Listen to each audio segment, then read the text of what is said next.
السلام علیکم ورحمۃ اللہ وبرکاتہ، نحمدہ ونصلی علی رسولہ الکریم۔ سامعین و ناظرین، آپ کو یقیناً یہ بات یاد ہوگی اور اچھی طرح یہ بات یاد ہوگی کہ غیر مقلدین اکثر علماء دیوبند پر اعتراضات کرتے ہیں، انہیں برا بھلا کہتے ہیں، انہیں کافر و مشرک بھی ٹھہراتے ہیں، اور ساتھ ساتھ فقہ حنفی پر بہت سارے اعتراضات کرتے ہیں، کہتے ہیں کہ یہ فقہ گند سے بھری ہوئی ہے، یہ چیزیں چھپی ہوئی نہیں ہیں، کیونکہ ان کے اکثر بیانات ہوتے ہی اس طرح کے ہیں۔ اب ڈاکٹر ذاکر نائک صاحب اس وقت پاکستان میں آئے ہوئے ہیں، ان کو ڈاکٹر ذاکر نائک کو غیر مقلدین ورلڈ لیول پر ان کا یعنی غیر مقلدین کا بڑا مانتے ہیں، ہے ان کا۔ تو ڈاکٹر ذاکر صاحب نے جو باتیں کہی نا، وہ یقیناً غیر مقلدین کے لیے موت بن گئی ہیں وہ۔ اب ان کو سمجھ میں نہیں آ رہا ہم کیا کریں، کیونکہ ایک تو انہوں نے علماء دیوبند کی بہت بڑی تعریف کر دی، بہت بڑی تعریف کر دی۔ علماء دیوبند میں خاص طور پر نام لیا ہے، نام لے کر کہا کہ علماء دیوبند میں یعنی میں کہتے ہیں کہ جن سے میں متاثر ہوں ان میں نمبر 1 پر مفتی تقی عثمانی صاحب کو مان رہے ہیں، مولانا فضل الرحمان صاحب کو مان رہے ہیں، آپ سن لیجئے خود۔ تو میں جانتا ہوں جہاں تک کہ یہاں کے علماء کا سوال ہے، جتنی میں نے ان کی تقریر سارے علماء کی تو نہیں سنا، جتنوں کی میں نے سنا اور جس سے متاثر ہوا ہوں میں، مثال کے طور پہ ڈاکٹر اسرار احمد، مفتی تقی عثمانی، مولانا فضل الرحمان، ماشاءاللہ یہ عظیم علماء ہیں، تقریر کر رہے ہیں ان لوگ۔ اب یہ تو انہوں نے نام لیا،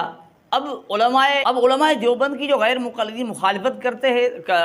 کرتے تھے، کافر و مشرک ٹھہراتے تھے، کہتے کہ بھائی یہ ان لوگوں کے عقائد درست نہیں ہیں، اب اور یہ کہتے ہیں نا کہ مقلد تو جاہل ہوتا ہے، اب ان کا خود اتنا بڑا جو ورلڈ لیول پر ہے وہی مان رہا ہے کہ علماء میں وہ مفتی تقی عثمانی ہیں، مولانا فضل الرحمان سے میں متاثر ہوں۔ یہ کون کہہ رہے ہیں؟ یہ ڈاکٹر ذاکر نائک صاحب کہہ رہے ہیں۔ اچھا، ان کے مناظرین اور ان کے محققین اور ان کے خطباء غیر مقلدین کے، وہ اکثر لوگوں کو کتابیں اٹھا کر دیکھیں جی بھائی یہ فقہ گند سے بھری ہوئی ہے، فقہ تو بہت بری چیز ہے، فقہ حنفی یوں ہے، بہت ساری باتیں سننے میں آتی تھی، لیکن اس وقت خود ڈاکٹر ذاکر صاحب نے جو فقہ حنفی کی تعریف کی ہے وہ یقیناً آپ نے سنی ہوگی۔ ڈاکٹر ذاکر نائک صاحب فقہ حنفی کے متعلق کیا کہتے ہیں، ذرا سنیے۔ اور حنفی فقہ جو ہے اسلامک اکنامکس میں بیسٹ فقہ ہے، بیسٹ فقہ ہے جو حنفی علماء نے جو کی ہے تحقیق ان اسلامک اکنامکس، اس لیے مفتی تقی عثمانی کی عزت سب جگہ ہے دنیا میں، ایون سعودی جائیں گے تو عزت ہے، کیونکہ حنفی فقہ۔ اچھا، کہتے ہیں حنفی فقہ سب سے بیسٹ ہے، اور مفتی تقی عثمانی صاحب کی دنیا کے اندر جو عزت ہے اس کی وجہ بھی یہ فقہ حنفی بتا رہے ہیں، فقہ حنفی ہے ان کی وجہ۔ اب آپ اندازہ لگائیے، غیر مقلدین کی آپ یوں سمجھیں چہرے پر زوردار تماچا لگایا ڈاکٹر ذاکر صاحب نے کہ آپ ان علماء دیوبند کی جو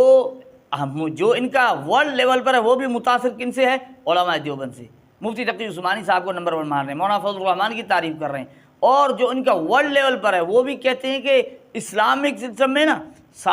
جو نا وہ ہے سب سے بہترین فقہ کون سی ہے؟ وہ فقہ حنفی ہے۔ اب مجھے بتائیے، غیر مقلدین کے لیے مرنے کا مقام ہے، اب ان غیر مقلدین جو بیچارے ان کے وسوسوں میں آ کر غیر مقلد بنے ہیں، وہ یہ سن کر کے فقہ حنفی غلط ہے، علماء دیوبند کافر و مشرک ہیں، یہ سن کر زبان سے انہیں جا کر بتائیے کہ یہ غیر مقلدین وہ ہیں جو آپ کو سنایا کرتے تھے۔ ان غیر مقلدین کا جو سب سے بڑا ورلڈ لیول پر ہے وہ مانتا ہے کہ دنیا میں نمبر 1 علماء میں سے علماء دیوبند، اور جو جتنی فقہ ہے یعنی فقہ حنفی ہے، فقہ مالکی ہے، فقہ شافعی ہے، ان سب میں جو نا بیسٹ فقہ کون سی ہے؟ فقہ حنفی ہے، جن کے خلاف آپ رات دن بولا کرتے ہیں۔ تو ناظرین، یہ ان کی حقیقت ہے، اللہ جل جلالہ ہمیں مزید ان ہی کی زبانی ان کی حقیقت سمجھنے کی توفیق عطا فرمائے، اور لوگوں کو اللہ جل جلالہ عقل سلیم عطا فرمائے۔ السلام علیکم ورحمۃ اللہ وبرکاتہ۔